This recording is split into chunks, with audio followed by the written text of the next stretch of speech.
ไอ้ต้นชื่อมันจังไดโกเลมโบโกเลมโบบ่โกเลมโบเพิ่นว่าหมอน้ำโกเลมโบนี่เลยพี่น้องเอ้ยจัดแล้วหมอน้ำใหม่เนาะได้เปลี่ยนแล้วก็ดีใจเลยพี่น้องเอ้ย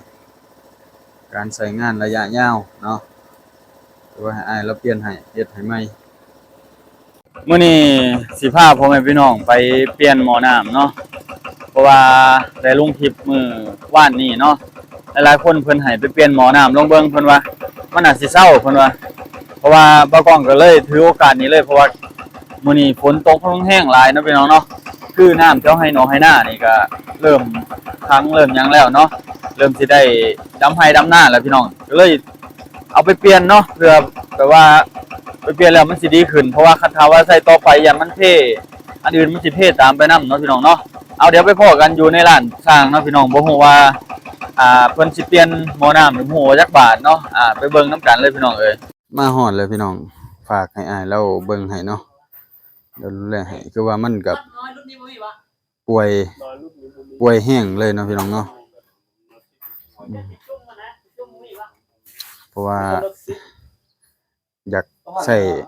ยาวนานจักหน่อยเนาะก็ให้อ้ายเราเบิ่งให้มาเปลี่ยนให้600,000กีบเนาะพี่น้องเนาะ600,000กีบเปลี่ยนเลยอันนี้นัดนี่ก็สำหรับ10นะแม่นแล้วเนี่ยไก่หน้าเลยพี่น้องพอเฒ่าแล้วจอดเอาแล้วเอาอีหยังมาใส่เอานวลฝ่ายเนาะเราเปลี่ยนให้เราเบิ่งให้เพราะว่าเปลี่ยนแล้วก็แล้วเนาะพี่น้องเนาะดำให้ดำหน้าจังหน่อยใช้งานมันหนักหลายมันสิป่วยสิเพมันสิดูแลยากกันทุบลงบ่เฒ่าทุบลงเออได้อันเดียวนี่คือว่ารถก็คือว่าโอ้เก่าแห้งเลยพี่น้องแต่ว่าก็ยังเครื่องยังดีอยู่เนาะสิเจ็บแต่ป่วยก็มีแต่หมอน้ำมันนี่แหละคือว่ามันบกตลอดเนาะเฮาสิดูเติมก็บ่ได้เพราะว่าเวลาไถนามันไถระยะยาวเนาะเช้าฮอดแลงเนาะบางมื้อไถก็ได้ฝนตกพี่น้องเอ้ยหนทางบ้านเฮาโอ้ยเมื่อยใจหลายสิตมจนไปบ่ได้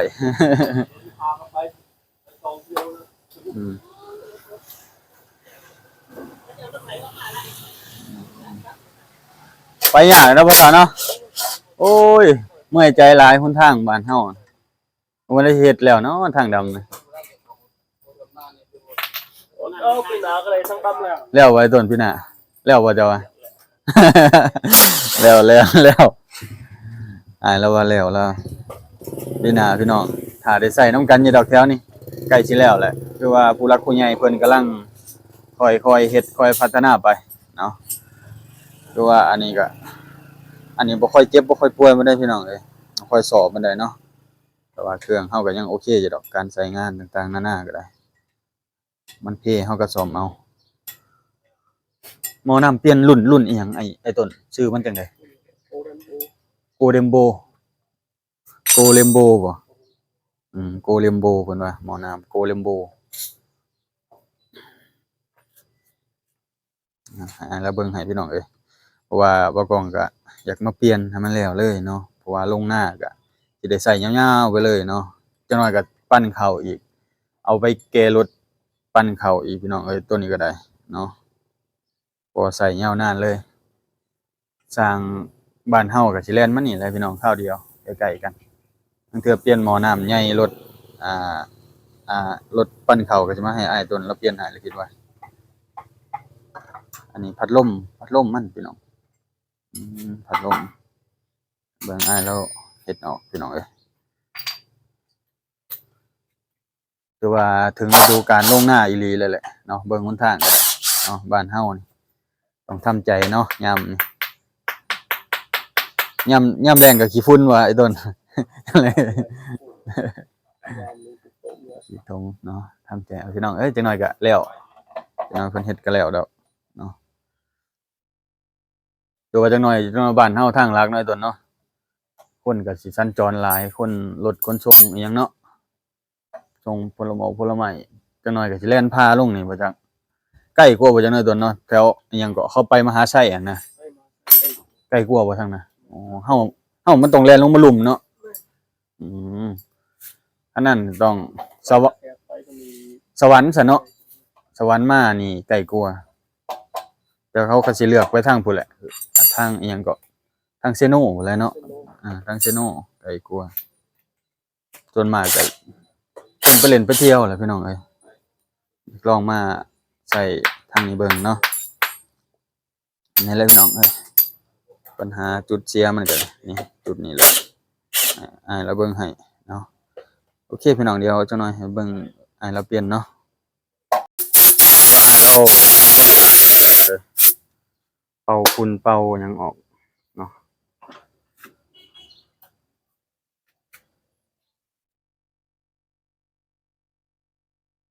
นี่พี่น้องเอ้ยเบิ่งคือว่าอู้ใช้งานหนักแฮง รถคันนี้ใช้งานหนักแฮงบ่ค่อยได้ดูแลปานใดเนาะพี่น้องเนาะคือว่าพ่อเฒ่าเราก็คนเดียวคือว่าแหละลูกเต้าก็บ่ค่อยได้มาคือบ่าวกล้องก็บ่ค่อยได้มาอยู่เนาะมาอยู่ก็อยู่แป๊บๆเนาะบ่ค่อยได้จับใช้ของเราปานใดคือว่ามาปัตตานีก็ถ้าว่ามีเงินมีคำจักหน่อยก็เปลี่ยนให้พ่อเฒ่าเนาะเฮ็ดช่วยกันเนาะเพราะว่าอันหนึงก็เอาไว้แก้รถสีขาวอีกเนาะก็เลยอยากเฮ็ดซ่อมแล้วเทื่อเดียวบ่ฮู้ว่าในอนาคตสิเจ็บสิป่วยหยังบ่เนาะก็ต้องท่าเบิ่งนํกันเนาะ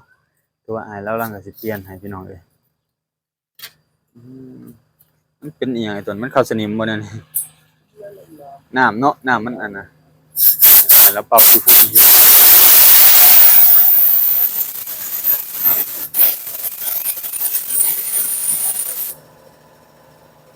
เคยแต่แหน่ได้หางอันนี้พี่น้องเอ้ยมันเบาเนาะเวลาขับเวลาหยังเลี้ยวหยังมันเบาหางสยามเพิ่นว่าเนาะนี่แหละพี่น้องเอ้ยอันนี้พัดลมเนาะพัดลมเออว่าอ้ายเราเบิ่งให้ได้ดีเด้อพี่น้องเอ้ยว่าหลายๆคนก็มาให้เราเบิ่งให้เพราะว่าเราซ่อมดีเบิ่งแย่งให้ดีเนาะคือว่าก็ได้โบราณเราก็ขายหลายอย่างเนาะพวกอันน้ำมันของน้ำมันเครื่องนับแต่อันเครื่องจักรต่างๆนานาเนาะเครื่องของใช้ต่างๆมีครบเบิดเนาะนับแต่อันพวกเฮ็ดสวนเฮ็ดไร่เนาะมีดฟ้าแล้วก็พวกเสือกต่างๆนานาแล้วก็เครื่องตัดหญ้ตัดหญ้ามีเบิดนะพี่น้องเนาะยางเปลี่ยนอะลอกอะไลครบเครื่องเบิดรถนอกรถใหญ่เนาะคือเราซ่อมให้ได้เบิดเลยนะพี่น้องเนาะอันนี้เดี๋ยวอ้ายเราใส่อันนี้เขาเอิ้นบ่เก็น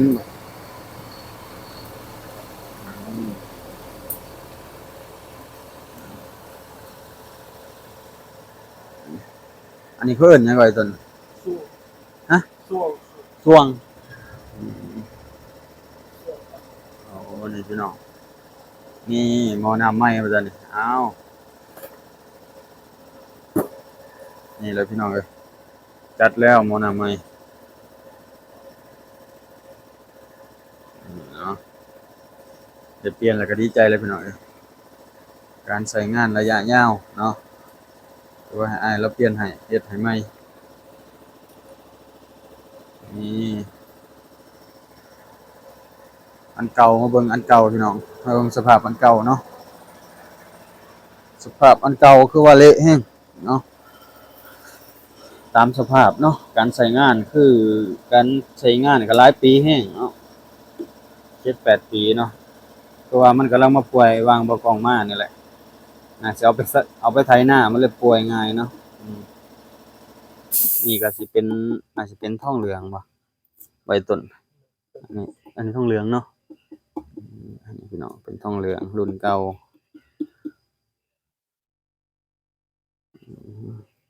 ตัวการใช้มาก็โอ้ระยะยาวเนาะก็โอเคอยู่พี่น้องเอ้ยใส่มาก็ได้นี่ตัวนี้อ้ายเราเปลี่ยนใส่ให้ใหม่นี่แหละเอาบ่กล้องเปลี่ยนเด้อพี่น้องเด้อเอาจังไปใช้งานนำกันบัดตานี้เนาะน่าสิบ่มีปัญหาแหละมีแต่ใช้งานระยะยาวเลยบัดตานี้ก็ลงหน้าแล้วก็สิ เมียนสิเสร็จดูแลให้ดีพุ่นแหละพี่น้องเพราะว่าจะได้เตรียมไปปั้นข้าวต่อบัดตอนนี้อืมดำให้ดำนาเกี่ยวข้าวเกี่ยวน้ำปั้นข้าวต่อคือว่าพี่น้องเบิ่งเอาว่าบ่กองบ่ดูแลรถเนาะจักสิว่าจังใดเนาะหนทางหน้าฝนก็ได้เนาะก็ว่าขี้ตมมันก็ขึ้นมาฮอดพี่เลยเนาะโอ้ยเนาะสิว่าจังใดเนาะพี่น้องเนาะถือว่าส่ำนี้ก็โอเคแล้วบ้านเฮาจักหน่อยคือว่าทางดำมันอาจสิแล้วจักหน่อยพี่น้องเอ้ย ประมาณอีกปีหนึ่งเพราะว่าครึ่งทางแหละเขาเจ้าเฮ็ดมานี่เขาเจ้าเฮ็ดลัดกันฝั่งนั้นแล้วก็ฝั่งนี้เนาะฝั่งนี้อาจจะเป็นเข้าเมืองมหาไสเนาะทางนี้เข้าท่าแขกเนาะข้ามไปอันบ้านแก่งแปออกไปคำบุญพี่น้องเข้าไปท่าแขกเนาะอันไปนี่ก็เลี้ยวลงนี่เป็นเซโนเนาะเลี้ยวซ้ายลงเป็นเซโนอันขึ้นเทิงก็เป็นท่าแขกเนาะเวียงจันทน์พู้นแหละ แต่ว่าบ่กล้องก็บ่ได้ค่อยเข้าปานใดเนาะเข้าไปแค่2เทื่อ3เทื่อเท่านั้นนี่พี่น้องอันใหม่เนี่ยเบิ่งจั่งใดมันก็งามเนาะ อันใหม่เบิ่งจั่งใดก็งามเลยต้นเนาะ อันใหม่เดี๋ยวมีเงินจั่งสิเอาจักรใหม่พี่น้องเอ้ยยกจักรของอิหยังเขาเจ้าเอิ้น ET จักร ET ของไทยมายกใส่มือสองประมาณ10,000กว่าบาทเพิ่นว่า แนะนำเข้ามาเนาะคือว่าพ่อแม่พี่น้องเพิ่นแนะนำเข้ามาหลายเนาะแต่ว่ามันก็เสียค่าข้ามค่าหยังหลายหั้นแหละพี่น้องเอ้ยถ้าเราสั่งมาจากไทย